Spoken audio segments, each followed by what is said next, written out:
أعوذ بالله من الشيطان الرجيم. بسم الله الرحمن الرحيم. يا أيها المزمل قم الليل إلا قليلا نصفه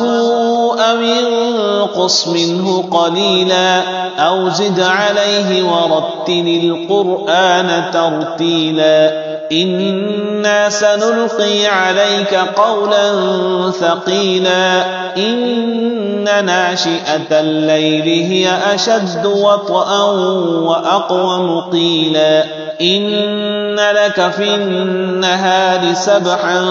طويلا واذكر اسم ربك وتبتل إليه تبتيلا رب المشرق والمغرب لا إله إلا هو فاتخذه وكيلا واصبر على ما يقولون واهجرهم هجرا جميلا وذرني والمكذبين أولي النعمة ومهلهم قليلا إن لدينا أنكالا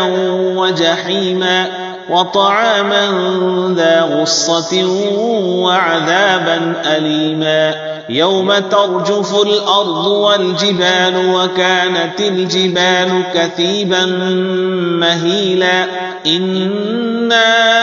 أرسلنا إليكم رسولا شاهدا عليكم كما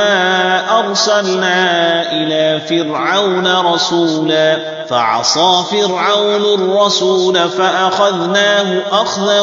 وبيلا فكيف تتقون إن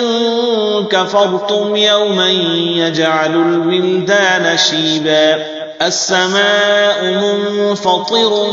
به كان وعده مفعولا إن هذه تذكرة فمن شاء اتخذ إلى ربه سبيلا إن ربك يعلم أنك تقوم أدنى من ثلثي الليل ونصفه وثلثه وطائفة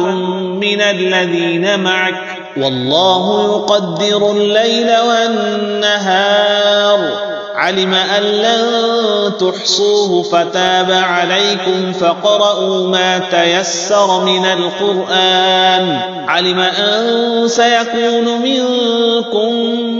مرضى وآخرون يضربون في الأرض يبتغون من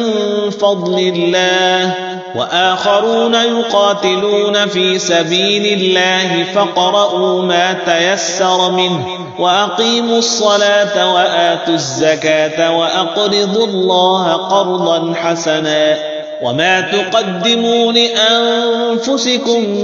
من خير